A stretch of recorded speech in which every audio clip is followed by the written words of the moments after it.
August 6, 1945. One aircraft, one bomb, one flash.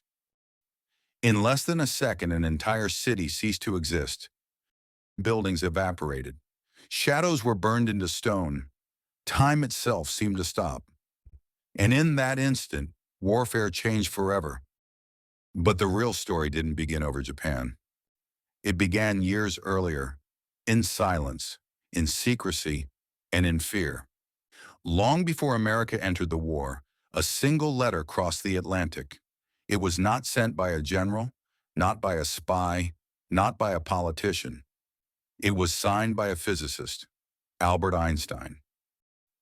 The letter warned President Franklin D. Roosevelt of a terrifying possibility, that Nazi Germany might unlock the energy trapped inside the atom. Energy so vast, a single weapon could destroy an entire city. If Germany succeeded first, the war wouldn't be fought. It would be decided instantly. Roosevelt understood immediately. This was not a race of armies. It was a race of minds. This was not just about winning World War II. It was about whether humanity would survive the wars that came after. December 7, 1941. Pearl Harbor ensured America would fight. Battleships burned. The Pacific erupted. The nation mobilized. But while soldiers trained and fleets were assembled, another war began. A war hidden from the public, from Congress, from most of the military itself.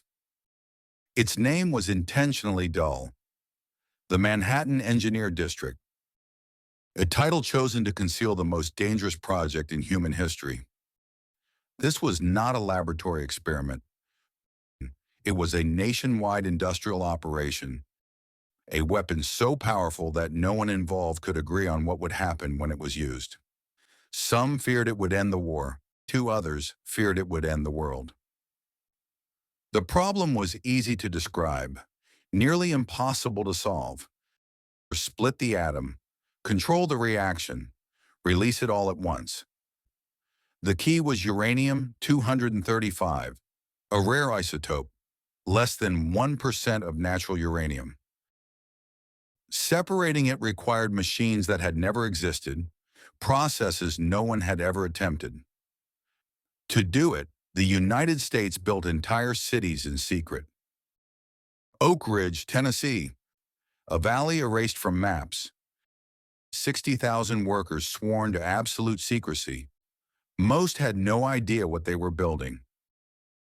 They turned dials, pulled levers, monitored gauges, following instructions that made no sense. They were told never to ask questions. They were building the future without being told what it was. Los Alamos, New Mexico. If Oak Ridge was brute force, Los Alamos was pure intellect. Here equations mattered more than bullets. Failure didn't mean retreat. It meant annihilation. J. Robert Oppenheimer gathered the greatest scientific minds on Earth, physicists, chemists, mathematicians, men who understood that one miscalculation could ignite the atmosphere or produce nothing at all. December 2nd, 1942. Beneath a football stadium in Chicago, history changed. A nuclear chain reaction sustained itself.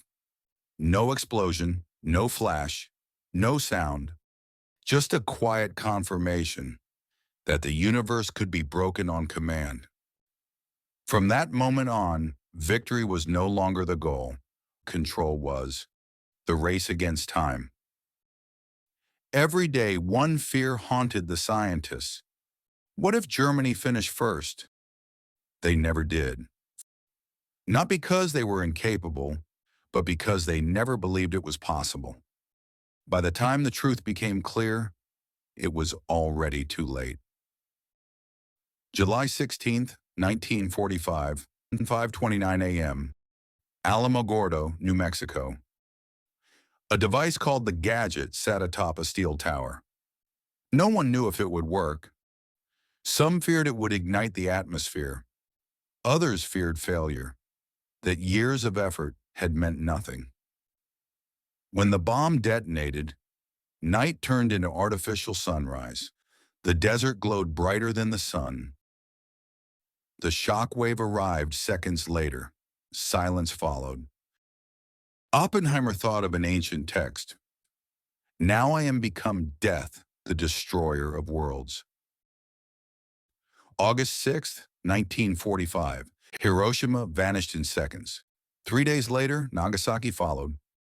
Japan surrendered. World War II ended, not with an invasion, but with a warning to the entire world. The Manhattan Project didn't just end a war. It rewrote the future. Power was no longer measured in soldiers, but in knowledge, coordination, and invisible forces. From that moment forward, victory belonged not to the largest army, but to the nation that could harness what could not be seen. The atomic age had begun, and the world would never be the same.